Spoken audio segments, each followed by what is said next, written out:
Round of 32-এর কয়েকটা match গেছে, মানে টোটাল 4টা ম্যাচ গেছে এবং 4টা ম্যাচে যদি রেজাল্ট বলি তাহলে আসলে মানে চমক, তারপরে ফুটবলের সৌন্দর্য, যাই বলি না, সংমিশ্রণ রয়েছে।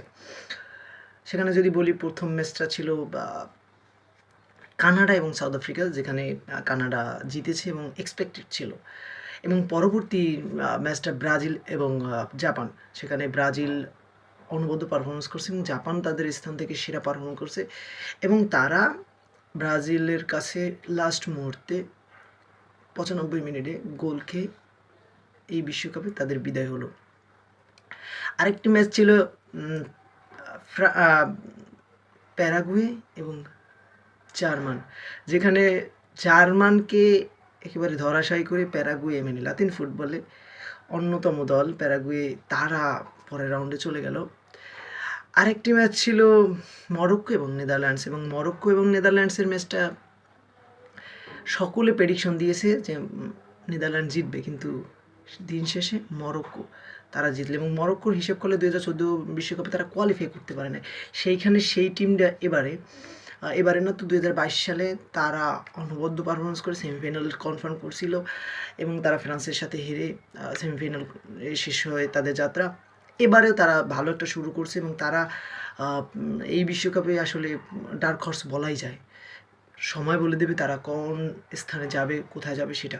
কিন্তু এই ম্যাচের মানে এই সকল কিছু দেখার পরে, এই চারটে ম্যাচ দেখার পরে মনে হইতেছে যে আসলে চমকের ভরা। কারণ জার্মানি প্যারাগুয়ের সাথে হেরে গেল এবং জার্মানি ডার্ক হর্স বলা হয়েছিল যে কারণ তারা হাইপে ছিল না, কিন্তু তারা পারফর্ম করতে পারে বিশ্বকাপে, তারা চমক দেখাইতে পারে এবং তারা রেজাল্ট পজিটিভলি তাদের পক্ষে নিয়ে আসতে পারে এবং বিশ্বকাপে ভালো কোনো সম্ভাবনা আছে তাদের পক্ষে এরকম। কিন্তু আবারও তারা বাদ পড়লো রাউন্ড 32 থেকে।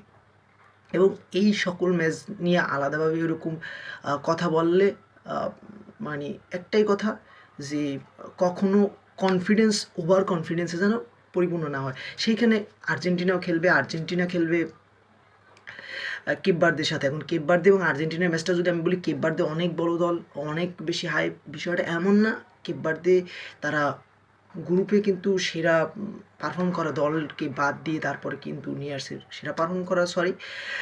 সেরা দলকে হারাইয়ে আসছে। কারণ 2বারের চ্যাম্পিয়ন উরুগুয়েকে রুখে দিয়ে, এবং উরুগুয়ে কিন্তু তারা বাদ পড়ছে তাদের গ্রুপ থেকে কিন্তু তাদের গ্রুপ থেকে কিন্তু তারা উঠেছে এবং স্পেন উঠেছে।